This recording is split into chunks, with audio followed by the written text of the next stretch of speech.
In this tutorial, I am going to show you how to use TikTok's voice changer.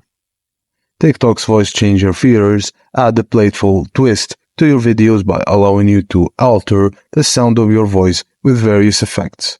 And here's how to do it. Launch the TikTok app on your device. Tap the plus button at the bottom of the screen to begin recording your video. Record your video as usual, ensuring that your audio is clear and audible. Once you're satisfied with the recording, tap the check button in the bottom right corner to proceed. On the editing screen, locate the voice option represented by a microphone icon in the menu on the right. Tap on the voice option to reveal a list of available voice effects.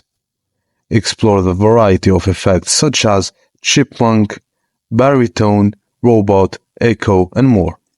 Select the voice effects that best suits your video concept. And after selecting a voice effect, tap Save to apply it to your video.